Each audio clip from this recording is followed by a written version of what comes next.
Shalom, everybody. Welcome to Alma's podcast number 7. I'm Avraham Levine. This is Sarit Zavi, CEO of Alma Center. Today, we would like to talk about the 2006 war in the northern borders of Israel. 13 years ago exactly, 12th of July actually was the beginning of the war. Hezbollah kidnapped 2 soldiers on our side of the border. They actually crossed the border, hit the Hummers, kidnapped the 2 soldiers. We still thought they were alive then. And Israel starts a war about a month long. 11th of August, after 4,000 missiles being shot into Israel and IDF going into Lebanon to try and defeat Hezbollah. UN has resolution 1701 that's supposed to solve and some kind of a disengagement agreement, stop the war, and stabilize the region. If I'm not mistaken, you were in Northern Command that time, right? No, I wasn't assigned to the Northern Command about a year later. A year later. And where were you when the war I was at the happened? Research and Analysis Division at the headquarters in Tel Aviv. And when we heard about the kidnapping, the first thing I had done was to go to my commander 1 floor up, and I asked him 2 questions. The first question I asked him is, what are we waiting for? How come we are not recruiting the reserves? Since kidnapping of 2 soldiers in Israel, from inside Israel, along with firing mortars along the borderline against the communities at the border, I knew it is war. No, I had no doubt. The second question I asked him is, how come we can have war now? I'm 9 months pregnant. But that's personal. So can you tell us just in a few words of what exactly 1701, what's the resolution about? 1701, by the way, it's a compromise. It's a compromise between various factors that were involved in phrasing it. France, United States, Russia, and behind the scenes, of course, Israel and Lebanon, each of them trying to push to get its own interest with phrasing this resolution. And eventually try to create a new order in South Lebanon that will try to not only stop the hostilities, but also create a new order that will give a prospect of a different future, because South Lebanon physically was the base for terrorists of all kinds that were operating against Israel for 30 years. Before Hezbollah, these were Palestinian groups. Right, in the 80s. In the 80s and 70s, and later on it was Hezbollah. And that's why the members of the Security Council wanted to try to do it differently. But still trying to comply with the interest of the Lebanese government and the interest of the Russians, that were also pushing to get a resolution which will not be under Chapter 7 of the UN Treaty, which will not enable to impose sanctions due to violations of this kind of resolution.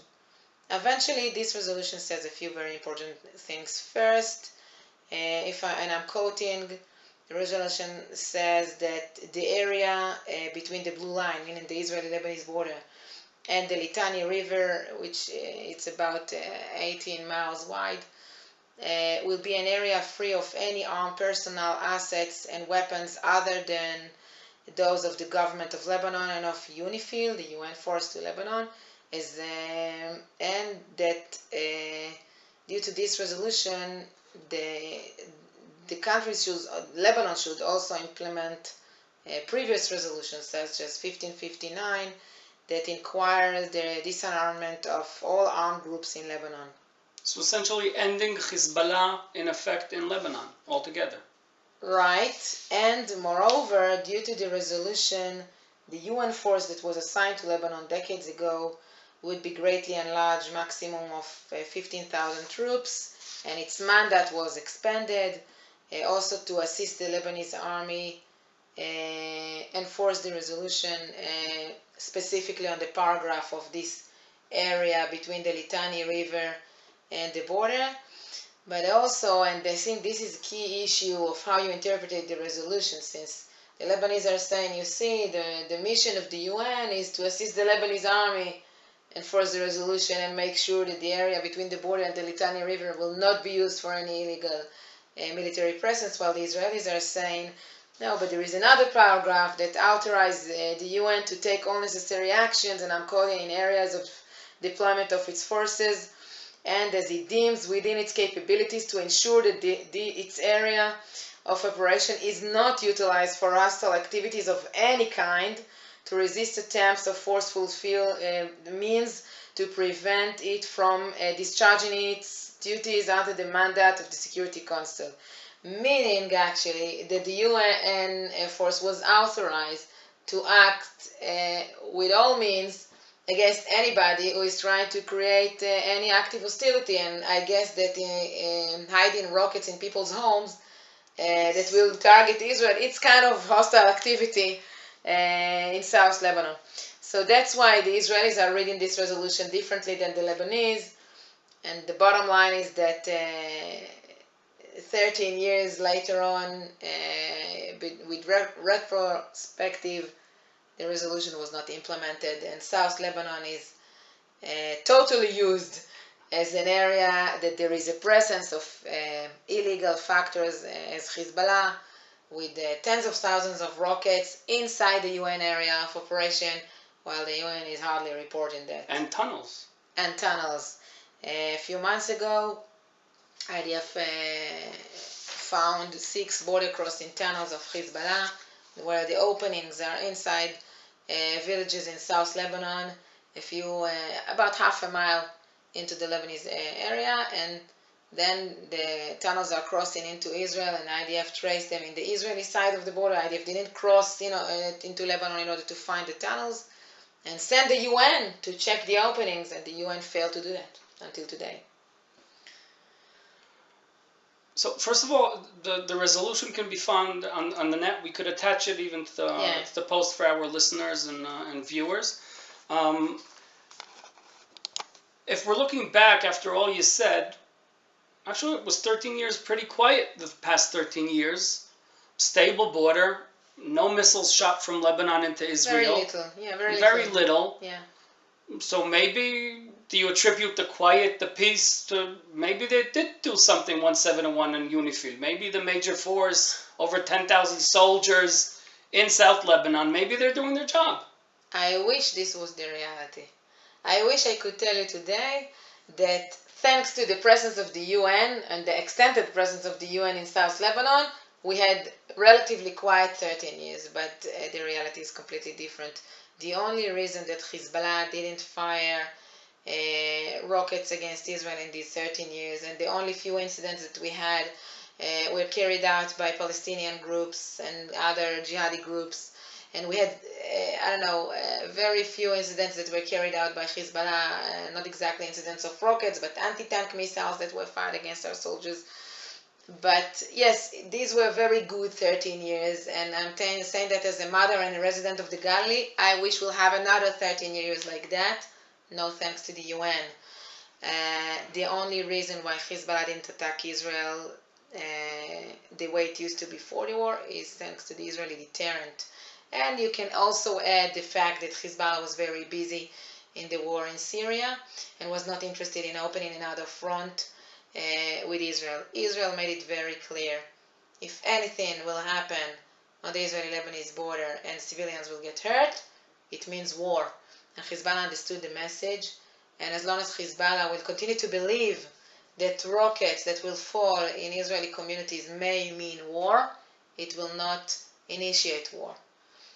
It may, and I hope it will not happen, and that's the question every morning when we get up. Had this situation ended and we are now facing a new one, following the pressure on Hezbollah, following the pressure on Iran, following the fact that though there is a lot of pressure on Iran and Hezbollah, they are still winning the campaign in Syria.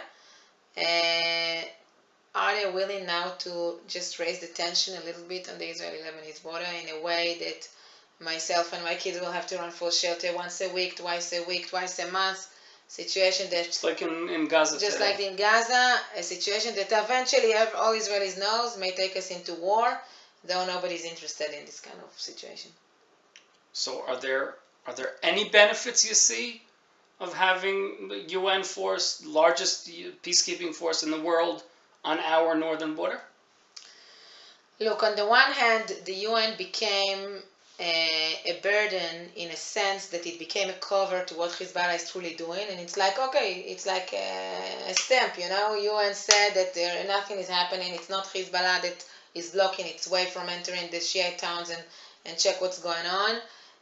You cannot know whether it's Hezbollah who burned the UN vehicle last year in South Lebanon, because they are not wearing uniforms, this Hezbollah, or any tags and signs that can tell that this is Hezbollah. And it became a burden because Israelis need to supply lots of proofs, and even when we supply proofs, yet in the UN announcement, for example, with the tunnels, the word Hezbollah didn't exist. Moreover, if we speak about the situation of war, it will be another burden, because we'll have 10,000 UN soldiers that will be in a war zone, and we will have to be very, very careful when there is fire and the chaotic situation of war, not to damage them and not to attack them deliberately, of course. And yet, I believe that in principle, to have a presence of UN forces on the Israeli-Lebanese border is highly important. I think that we should find the right way, the right formula to do it, either the minimum way, which says that we should minimize the force and make it smaller again, and that it should be only a small peacekeeping force to moderate tactical issues between observer force, observers. Closer to what we have in Syria. Yes, but UNIFIL, I think, is even better in this, because we truly have the trilateral meetings where they moderate between the Israelis and the Lebanese in tactical issues at the zone and next to the border, and things all the time happen. All the time something happens, because it's not a border of peace. When we speak about the issue of the tunnels, for example, the UN were highly important, because when Israeli soldiers are working in Israeli territory, but on the other side of the fence, few feet from the fence, and sometimes on the other side of the fence, yet it's in Israeli territory. The only barrier between the Israeli soldiers and Hezbollah were the UN soldiers, so any small provocation could deteriorate into war. And I think in this respect, the UN role was very, very important in mediating and calm things down.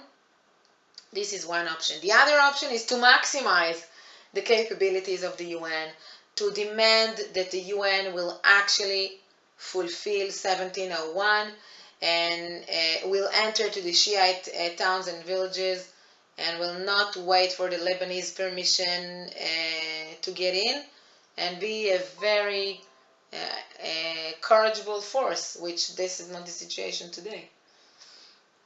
So you haven't mentioned the Lebanese army at all. You don't expect them to do? Part of the things you read out from the resolution is their part in resolving the situation. They're the official army of Lebanon. Look, the Lebanese army, by the way, was deployed in South Lebanon for the first time ever after 2006. Until that moment, it was either Hezbollah land, and before that Fatah land. And when it was deployed there, the expectation of the UN was that it will actually realize the Lebanese sovereignty over them. What happened in reality is you have a very small area, which is South Lebanon, between the border and the Litani River, and you actually have three armies there. You have the UN force with 10,000 soldiers, the Lebanese army allegedly with 5,000, I don't know exactly, the defense minister of Lebanon says 5,000 soldiers, and Hezbollah with also probably a few thousands of combatants very well experienced from the war in Syria, and all of them coexist there in South Lebanon.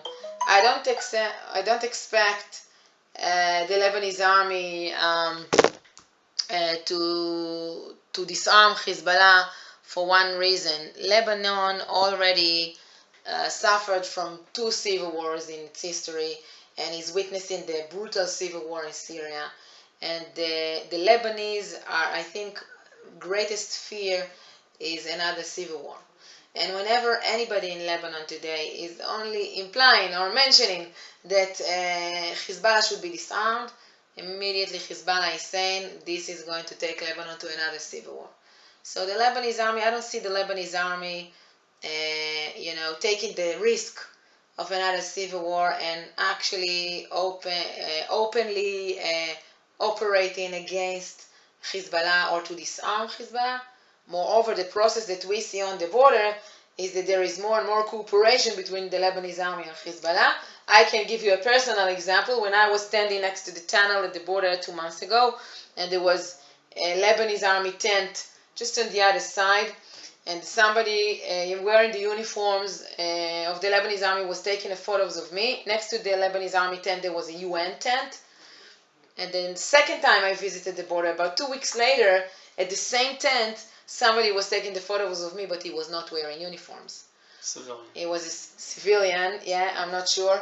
But my guess is that this was Hezbollah, because we know, and again, when I'm standing at the border with the groups, I can see Hezbollah vehicles, usually black vehicles, just driving very slowly and taking photos at us. And Jeeps, trucks, we see this, we see this happening.